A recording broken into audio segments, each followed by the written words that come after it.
Good afternoon and welcome to EHC-TV. I'm Madi Codispoti with your feature interview. Recently, thrifting has become a popular pastime for many people. According to a report from CNBC, secondhand shopping or re-commerce grew 15% in 2021. Now, Emory Henry College is giving students the option to thrift on campus with new and interesting ways to pay. Joining me today is one of the students involved in creating this store, Kyra Stinson-Wesley. Kyra, how are you? I'm good. So how did the idea for the thrift store come about? So it's occurred at different colleges. Like I think the University of Michigan has one. There's a school in Michigan that has one. And it got to the App Center. It had been talked about in a bunch of different groups. And it got to the App Center and they were like, Leah Wilson, our advisor, at least temporarily she was, got really excited about the idea. And so we found a space that, at the end of last semester and we decided to start one. Yeah. And so I know you're part of it and Leah Wilson's also part of it. Who else was kind of involved in getting this off the ground? So it was really App Center, but it came to, I think it may have come to SGA at one point, and then some of the other student organizations. I don't know if admin had any role in it, but I know that it had been talked about just throughout, and then the App Center kind of just took it on. Yeah. And was this kind of a student-based project that, students worked together to put on, or was it kind of in collaboration with the school?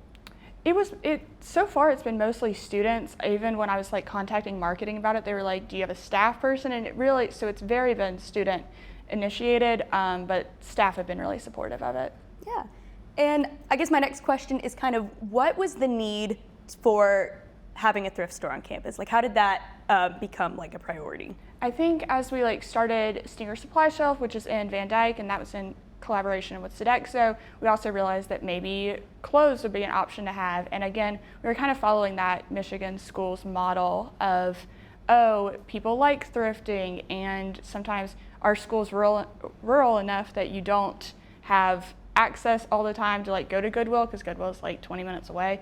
So what if, and students have so many things, and we've talked about having other items that people want to, because you need things and clothes, and people have so many to donate, because as you leave, you're like, I have way too many clothes. I even did that on my way out for break back last month. And I know that oftentimes when shopping, people sometimes have issues finding bigger sizes. So is there a way that you guys are kind of trying to get a big variety of sizes versus just small and medium?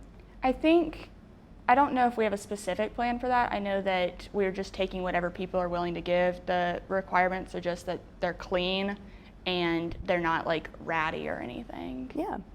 So according to your Instagram, there's a couple different methods of payment that you wouldn't typically see at a thrift store. So can you kind of explain to us what those methods are? So one of our exciting methods is you just need to advertise for us. So you take a picture while you're in there, take a picture of you wearing something that you got. And so do promotional stuff for us. We created a survey. So as you're leaving, you kind of give us feedback on our space and what you got.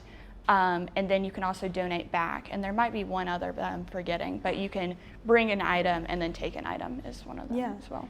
And what kind of led to you guys choosing to do these sort of, different methods of payment versus, cash transactions? I think we recognize that we're not made of money, and students definitely don't have a lot. So I have items to donate, so I feel like I'd rather do an exchange than spend money on clothes that my best friend was wearing last week. Yeah. And you mentioned that part of, part of that payment is giving some time back. Yeah. So how can the student become involved? Even if they don't make a transaction, can they still, come and volunteer? Yeah, we're open to volunteers. We have someone who just joined that's not even a part of either of the App Center organizations.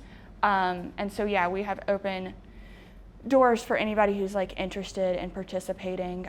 We're all assigned different hours to work. I think I'm working Wednesday evenings. But anybody's welcome to stop by and help out and just make sure that everything's going all right, or hang up clothes as we get more donations.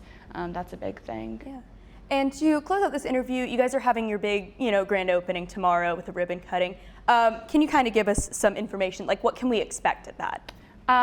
We got a little bit of snacks. I got cookies and lemonade. But it's just us kind of laying out the space. It's kind of a photo op, but also just allowing people to kind of like see the space and check it out and see if they want to participate in any way. We're just really excited, and I think we're gonna have a giveaway. I just need to check with marketing, but I'm gonna go ahead and advertise it. We're doing 2 or 3 people will be able to, if you show up, will be able to put together an outfit and then get those for free without having to do an exchange or anything. Yeah. And can you tell us like where and when this event will take place? Yes. So we're open tomorrow, regular business hours. So Wednesdays are 2 to 7, but the grand opening is right at 5, and we're located in the basement of the chapel. All right. Thank you so much for joining me today, Kyra. And that is all for our feature interview. Thank you so much for watching. I'm Madi Codispoti, and have a great week.